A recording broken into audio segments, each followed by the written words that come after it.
بسم اللہ الرحمن الرحیم۔ دنیا کی نعمتوں سے دھوکہ نہ کھا۔ حضرت عقبہ بن عامر رضی اللہ عنہ سرکار دو عالم صلی اللہ علیہ وسلم کا قول نقل فرماتے ہیں،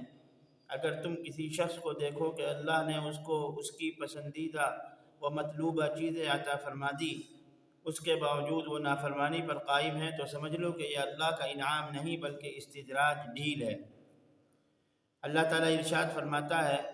فَلَمَّا نَسُوا مَا ذُكِّرُوا بِهِ فَتَحْنَا عَلَيْهِمْ أَبْوَابَ كُلِّ شَيْءٍ حَتَّى إِذَا فَرِحُوا بِمَا أُوتُوا أَخَذْنَاهُمْ بَغْتَةً فَإِذَا هُمْ مُبْلِسُونَ۔ اور پھر جب بھول گئے جو نصیحت کی تھی ان کو کھول دیے ہم نے ان پر دروازے ہر چیز کے، یہاں تک کہ جب خوش ہوئے پائی ہوئی چیز سے پکڑا ہم نے ان کو اچانک، پھر وہ ہو گئے وہ نا امید۔ دیکھیے یہاں پر آپ صلی اللہ علیہ وسلم نے ایک بات ایسی فرمائی ہے جو چونکانے والی ہے، جو انسان کو ڈرانے والی ہے، اور آپ صلی اللہ علیہ وسلم نے ارشاد فرمایا کہ جس پر نعمتوں کی بارش ہو رہی ہو اور اس کے باوجود وہ نافرمانی میں مبتلا ہو، یعنی نعمتوں کی بارش ہونا کوئی بری بات نہیں ہے، اس سے فائدہ اٹھانا یہ کوئی بری بات نہیں ہے، لیکن فائدہ اٹھانے والے کو دیکھا جائے گا کہ یہ دنیا میں پڑھ کر آخرت سے غافل تو نہیں ہے۔ اگر وہ دنیا میں پڑھ کر آخرت سے غافل ہے اور اپنی دنیا میں مست ہے، نعمتوں میں مزے لے رہا ہے، تو پھر یہ اللہ کی طرف سے استدراج ہے۔ دیکھیے استدراج میں کیا ہوتا ہے، جیسے اس کی مثال لے لیجئے کہ ہم اپنے بچپن میں یہ ہوتا تھا کہ ایک ٹوکرا ہوتا تھا اور ٹوکرے کے نیچے ایک رسی میں باندھ کر لکڑی میں اس کو دور تک رسی کو لے جاتے تھے، اور اس رسی میں جو ہے وہ لکڑی بندھی رہتی تھی، اور لکڑی کے سہارے اس ٹوکرے کو کھڑا کر دیا جاتا تھا اور وہاں پر دانے بکھیر دیے جاتے تھے، اور مقصد یہ ہوتا تھا کہ ان دانوں کے ذریعے سے وہ جو ہے کبوتر آئیں گے یا اور کوئی چڑیا آئے گی، اور وہ کھاتے کھاتے اس ٹوکرے کے نیچے جب آ جائے گی تو ہم اس کو وہ رسی کھینچ لیں گے اور وہ لکڑی گر جائے گی اور ٹوکرا بند ہو جائے گا اور وہ اندر۔ یہ آپ نے بھی دیکھا ہوگا اور ہم نے بھی خوب تجربہ کیا اپنے بچپن میں، ایک طریقے سے کھیل ہوتا تھا یہ ہمارے بچپن کا۔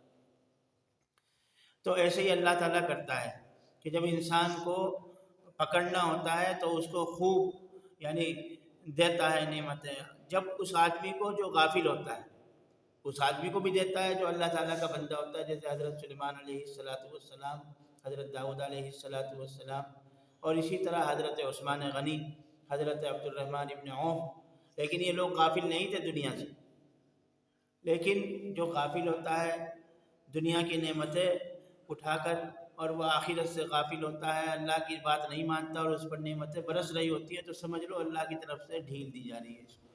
استدراج اسے کہتے ہیں۔ تو اس کو ڈرنا چاہیے۔ اگر ہم اللہ کی نعمتیں استعمال کر رہے ہیں اور ہمارے اندر غفلت ہے تو سمجھ لیجئے کہ یہ اللہ کی طرف سے ڈھیل ہے، اور یہ ڈھیل